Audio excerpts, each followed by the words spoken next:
এই রেসিপিতে ডাল পটল আর তার সঙ্গে 1 চামচ ঘি আর পাঁপড় ভাজা। দুপুরে অন্য কোনো পদ রান্না করার প্রয়োজনই নেই।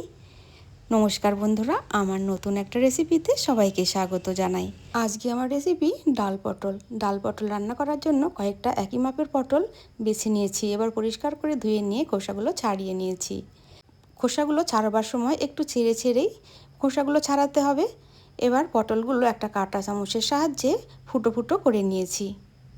আবার পটলগুলো আর একবার ধুয়ে নেব। এদিকে মসুর ডাল পরিমাণ মতো নিয়েছি, পরিষ্কার করে ধুয়ে নেব।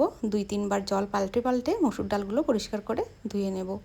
শুধু মসুর ডাল না, যে কোনো ডালের সঙ্গে পটলের এই রেসিপি খেতে দুর্দান্ত টেস্টি লাগে।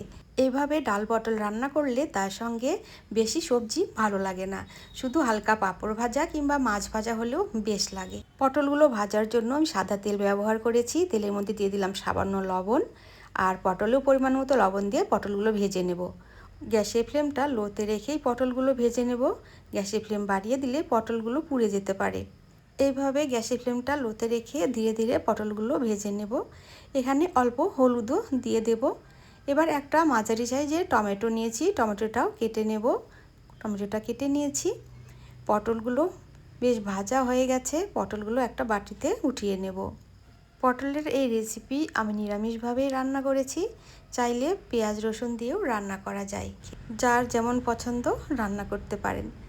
এবার পটলগুলো উঠিয়ে নিয়েছি। কড়াইটা এবার তেলগুলো নিয়ে কড়াইটা আবার পরিষ্কার করে নিয়েছি। কড়াই দিয়েছি সর্ষের তেল, ওর মধ্যে শুকনো লঙ্কা ফোড়ন দিয়ে দিয়েছি আর একটু সাদা জিরে ফোড়ন দিয়েছি। এবার যে টমেটোটা কেটে রেখেছিলাম সেই ওই জিরের উপরে দিয়ে দিলাম আর একটু লবণ দিলাম, তাতে টমেটোটা খুব তাড়াতাড়ি নরম হয়ে তেলের সঙ্গে মিশে যায়। এবার পরিমাণ মতো হলুদ দিয়ে দেব। পটলের এই রেসিপিতে বেশি মশলা ব্যবহার করিনি, অল্প মশলাই দিয়েছি। এবার অল্প পরিমাণে দিয়ে দেব আদা বাটা। বেশি মশলা দিলে মসুর ডালের যে একটা টেস্ট থাকে সেই টেস্টটা কিন্তু একদমই আসবে না। আর খুব অল্প পরিমাণে দই দিয়ে দিলাম। সব মশলাগুলো খুব ভালো করে মিশিয়ে নেব। এবার যে পটলগুলো ভিজিয়ে রেখেছিলাম সেই মশলার উপরে পটলগুলো দিয়ে দেব। মশলার সঙ্গে খুব ভালো করে পটলগুলো মিশিয়ে নেওয়ার পরে ওর মধ্যে দিয়ে দেব অল্প পরিমাণে জল। এবার জলটা ফুটে উঠলে পটলগুলো তো সেদ্ধ হয়েই গেছে, নামিয়ে নেব। ভালো করে কিছু খেতে গেলে রান্নাতে একটু সময় দিতেই হবে, তাই রান্নাটাকে ঝামেলা মনে করলে কখনোই খাবারগুলো টেস্ট হবে না। একটু চিনিও দিয়ে দিয়েছি, যেহেতু টক দই দিয়েছি। এবার পটলগুলো উঠিয়ে নেব বাটিতে। এবার যে ডালগুলো ভিজিয়ে রেখেছিলাম সেই ডালগুলো সেদ্ধ করে নেব। আমি কড়াইয়ে সেদ্ধ করে নিয়েছি, চাইলে প্রেসার কুকারেও ডালগুলো সেদ্ধ করে নেওয়া যায়। পরিমাণ মতো লবণ দিয়ে দিয়েছি, ডালগুলো সেদ্ধ হয়ে গেছে। এবার যে পটলগুলো উঠিয়ে রেখেছি সেই পটলগুলো প্রত্যেকে দিয়ে দেবো আর ডালের সঙ্গে খুব ভালো করে মিশিয়ে নেব।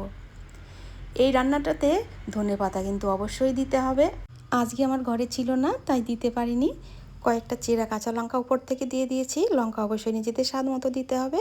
তারপর 1 চামচ ঘি দিয়ে নামিয়ে নিয়েছি পরিবেশনের জন্য। এবার বলুন রেসিপিটা কেমন লাগলো। ভালো লাগলে অবশ্যই একটা লাইক করবেন। ধন্যবাদ।